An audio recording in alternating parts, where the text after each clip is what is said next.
Desde siempre me sentí atraído por los lugares con historia, aquellos que parecían guardar secretos en cada rincón.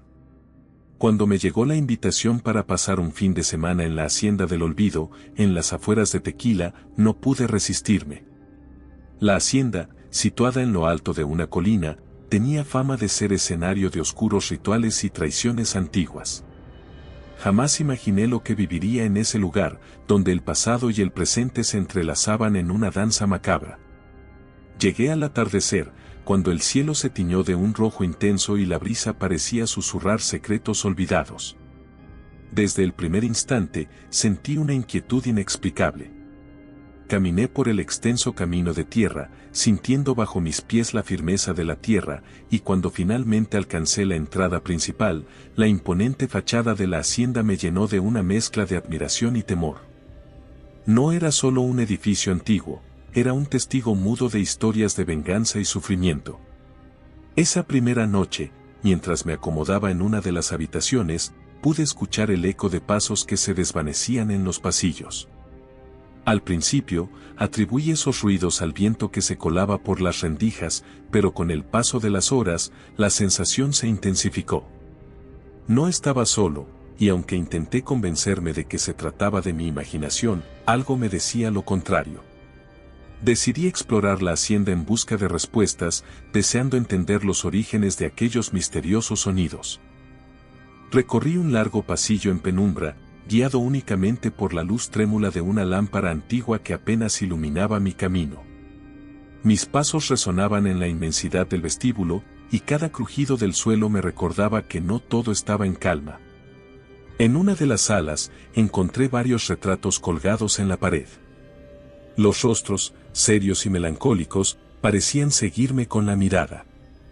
Al inspeccionar uno en particular, observé que algo no estaba bien. El marco se había desprendido parcialmente y, al darle vuelta, descubrí una inscripción casi borrada por el tiempo: el traidor paga su deuda con sangre.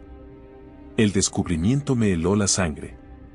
Mi mente comenzó a reconstruir fragmentos de leyendas antiguas, relatos de traición y rituales prohibidos que se habían llevado a cabo en aquella hacienda. Decidí adentrarme aún más en la historia y me dirigí a la biblioteca, donde esperaba hallar respuestas en viejos diarios y volúmenes polvorientos. Allí, entre páginas amarillentas, leí una crónica que hablaba de una noche de luna llena, cuando las almas de los condenados clamaban por redención y sus pasos resonaban por la eternidad. Cada palabra parecía estar impregnada de dolor, y comprendí que la hacienda guardaba una herida que nunca había sanado.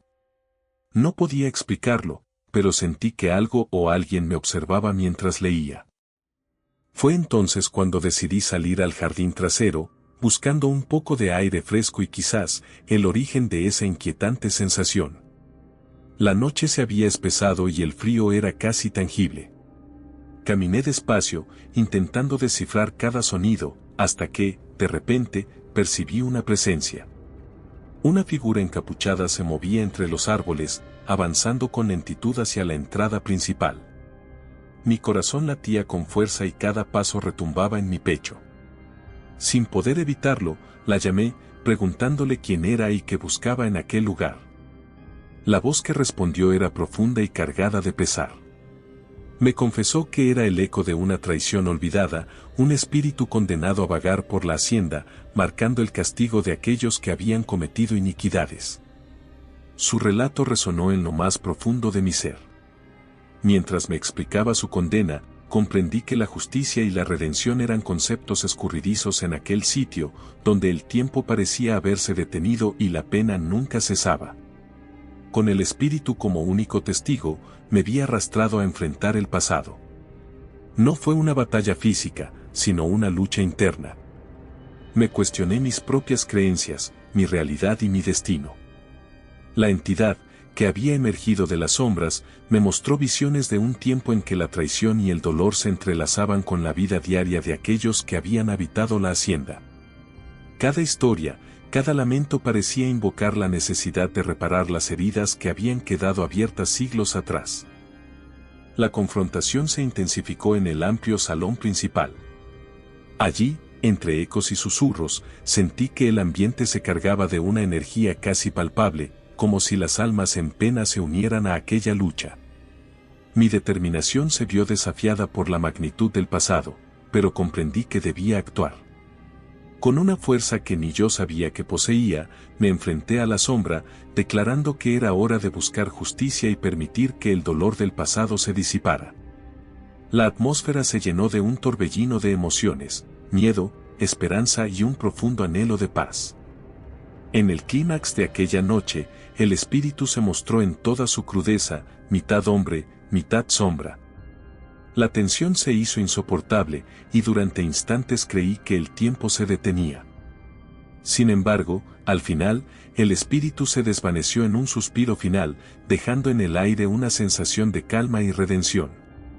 Quedé solo, pero con la certeza de haber sido parte de algo trascendental, de haber sido testigo de la lucha de almas en pena por liberarse de una condena que había durado siglos.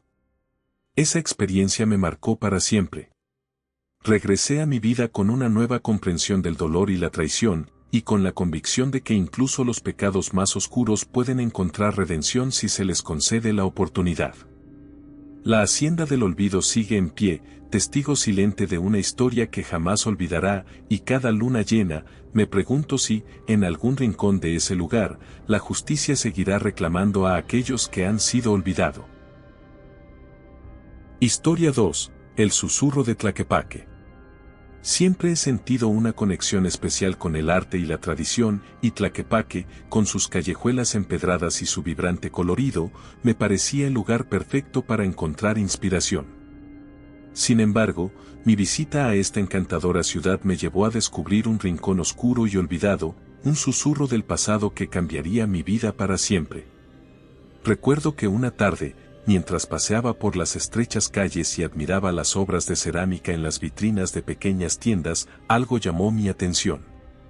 Entré a una antigua tienda de artesanías, donde el ambiente era tan denso como el aroma de la arcilla. El dueño, un hombre de mediana edad con una mirada profunda, me recibió con un gesto amable, pero sus ojos traicionaban una tristeza inexplicable. Fue en ese instante cuando sentí que algo más habitaba en ese lugar. Con el transcurrir del tiempo, comencé a notar detalles inquietantes. Cada objeto, cada pieza de cerámica parecía cargar con una historia de dolor y traición. Un busto, en particular, capturó mi atención, el rostro tallado en él mostraba una expresión de inefable pena, como si suplicara ser recordado. Al preguntarle al artesano, me contó que ese busto perteneció a un talentoso artesano que fue traicionado por aquellos que envidiaban su don. Según la leyenda, su espíritu había quedado atrapado entre las piezas que él mismo creó, condenado a vagar en busca de una justicia que nunca llegó. Impulsado por la curiosidad y la compasión, empecé a indagar en los orígenes de la leyenda. Durante una noche solitaria, me quedé en la tienda, explorando cada rincón en busca de pistas que esclarecieran la verdad detrás del susurro que se percibía en el aire. Mientras recorría la tienda, mis oídos captaron un débil murmullo, un lamento casi imperceptible que parecía emanar de una vitrina rota. Con el corazón latiendo a 1000 por hora, me acerqué y encontré fragmentos de cerámica adornados con símbolos extraños, casi como si quisieran contar una historia oculta. No pude resistir la tentación de indagar más, y tras una búsqueda minuciosa, descubrí una puerta oculta detrás de un estante polvoriento. Al abrirla, descendí por una escalera angosta que me condujo a un taller olvidado. Allí, en medio de herramientas abandonadas y piezas inacabadas, hallé una caja de madera antigua. Con manos temblorosas, abrí la caja y encontré un pergamino envejecido, cuyas palabras detallaban el trágico destino del artesano. En ese documento, se hablaba de una traición desgarradora y de una maldición que lo condenaba a vagar eternamente entre sus creaciones. Mientras leía cada palabra, sentí como el frío invadía mi ser. En medio de la penumbra, la atmósfera se volvió casi opresiva, y por un breve instante, creí percibir una presencia. No era la soledad, sino el espíritu del artesano, quien se manifestó con una voz cargada de dolor y melancolía. Ese encuentro me hizo comprender que el sufrimiento y la búsqueda de justicia estaban entrelazados en cada pieza de cerámica y en cada susurro del lugar. Decidí que no podía dejar que aquella historia se perdiera en el olvido. Con la ayuda del dueño de la tienda, emprendimos la tarea de reconstruir el ritual descrito en el pergamino. Nos sumergimos en antiguos cantos y preparamos el taller con el respeto que merecía aquel espíritu olvidado. Durante la noche, mientras recitábamos las palabras del conjuro, sentí como la energía del lugar cambiaba. El frío se transformaba en una calma casi sagrada, y en medio de aquella atmósfera, el espíritu apareció de nuevo, esta vez con una expresión serena y liberada. El encuentro fue tan profundo que, al despedirse, pude percibir que el dolor del pasado comenzaba a disiparse.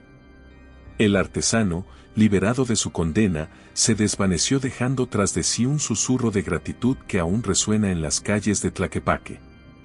Desde ese momento, la tienda y sus piezas de cerámica adquirieron un brillo especial, como si el arte mismo hubiera sido bendecido por la paz recién encontrada. Con el paso de los días, la leyenda se transformó en una enseñanza. Incluso las almas más atormentadas pueden encontrar la redención si alguien se toma el tiempo de escucharlas y comprender su historia.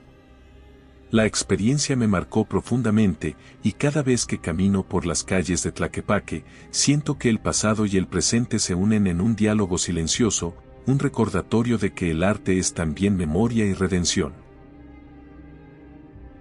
Historia 3. La sombra del mal en Puerto Vallarta. Siempre he sentido una fascinación casi obsesiva por los lugares donde el bien y el mal conviven en un delicado equilibrio. Mi viaje a Puerto Vallarta, una ciudad conocida por sus playas paradisíacas y su vibrante ambiente, me llevó a descubrir una mansión abandonada que escondía un secreto oscuro, un mal que parecía haberse arraigado en sus cimientos.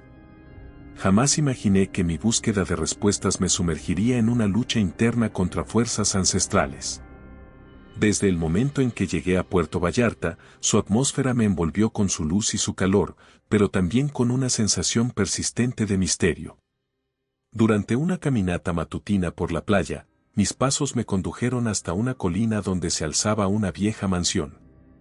Su estructura, aunque imponente, mostraba evidencias de abandono y decadencia. Algo en ese lugar me llamó poderosamente la atención, como si un grito silente emanara de sus muros. Decidí explorar la mansión, impulsado por la curiosidad y el deseo de desentrañar la historia que se ocultaba tras aquellas paredes. Al cruzar el umbral, el ambiente cambió drásticamente, el aire se volvió denso, cargado de un frío inexplicable que contrastaba con el calor exterior. Cada paso que daba resonaba en un vacío que parecía absorber el tiempo. Durante mi recorrido, encontré retratos enmarcados y documentos antiguos que narraban la tragedia de una familia poderosa. Entre los papeles, descubrí recortes de periódico y fotografías en sepia que relataban la misteriosa muerte ocurrida en esa mansión y la condena que había caído sobre sus moradores. A medida que profundizaba en la investigación, comencé a percibir la presencia de algo que no podía explicar. No era la soledad de un lugar abandonado, sino una entidad oscura que parecía habitar en cada rincón. Una noche, mientras revisaba los documentos en un despacho polvoriento, el ambiente se volvió opresivo. Sentí como si los susurros de los antiguos habitantes se mezclaran con el sonido distante del mar. Fue en ese instante cuando comprendí que la mansión albergaba un mal que trascendía lo tangible. Durante varios días, me dediqué a estudiar la historia familiar y a reconstruir, palabra por palabra, los relatos de traición y pacto oscuro que habían marcado el destino de aquellos que alguna vez vivieron allí. En mis noches de insomnio, el murmullo del océano se transformaba en lamentos que me hablaban de traiciones y desesperación. La narrativa que había descubierto hablaba de un pacto con fuerzas desconocidas, un compromiso que había condenado a la familia a vivir bajo la sombra de un mal inextinguible. Mi determinación creció, y decidí enfrentar esa oscuridad. Con cada palabra que leía, me sentía más inmerso en la lucha contra aquello que se había convertido en una entidad casi omnipresente. No era simplemente una investigación académica, era una batalla personal contra un legado de sufrimiento. Caminé por los pasillos de la mansión con el corazón en la mano, sintiendo que cada paso me acercaba más a la raíz del mal. La sensación de ser observado se intensificó, y en más de una ocasión, creí percibir la figura de un hombre oscuro, cuyas apariciones eran tan fugaces como inquietantes. Esa figura, que parecía surgir de la nada, susurraba advertencias sobre el destino de aquellos que osaran perturbar el descanso de los condenados. Decidí reunir todas las pistas y documentos, y me refugié en el despacho principal para intentar un último esfuerzo, un ritual que, según las leyendas, podría desterrar la sombra del mal. Con manos temblorosas y una mezcla de miedo y determinación, recité cada palabra escrita en los antiguos manuscritos. Mientras lo hacía, sentí como si la mansión entera vibrara en respuesta y una energía oscura se manifestaba en forma de un retumbo que recorría sus cimientos. En ese momento, comprendí que no estaba solo en mi lucha. La mansión, con todos sus secretos y cicatrices, clamaba por justicia, por liberación de un mal que había condenado a generaciones. La oscuridad se concentró en una figura casi espectral, y en el clímax de aquella experiencia, sentí que mi voz, cargada de convicción, se convertía en la barrera entre la luz y la sombra. La entidad, manifestación del pacto maldito, luchó contra cada palabra que pronunciaba, pero la fuerza de la verdad y mi inquebrantable deseo de sanar las heridas del pasado se impusieron. Cuando el ritual llegó a su fin, un silencio profundo invadió la mansión. La sensación de opresión se disipó lentamente, dejando tras de sí una calma casi sagrada. Caminé por los pasillos, sintiendo que cada sala y cada habitación respiraban alivio, como si un peso milenario hubiera sido levantado. La figura oscura se había desvanecido, pero su eco permanecía en cada rincón, recordándome que el mal nunca muere por completo, sino que se transforma y se oculta en las sombras del tiempo. Esa experiencia en la mansión de Puerto Vallarta me transformó. Comprendí que el pasado, por doloroso que sea, puede ser enfrentado y, en cierta medida, redimido. Mi travesía por ese lugar me enseñó que la lucha contra la oscuridad es eterna, pero también lo es la esperanza. Cada amanecer en la costa me recuerda que, pese a las sombras, la luz siempre regresa, disolviendo lentamente la oscuridad que una vez reinó. Con el corazón henchido de gratitud y una nueva comprensión del equilibrio entre el bien y el mal, dejé la mansión sabiendo que mi historia, al igual que la de aquellos que la habitaron, se había convertido en parte de la eterna batalla por la redención. Si ya llegaste hasta esta parte del video, no me queda más que agradecerte. También te quiero invitar a que te suscribas y no olvides dejar tu comentario. Te veo en el próximo relato del Doctor Pesadilla. Hasta la próxima.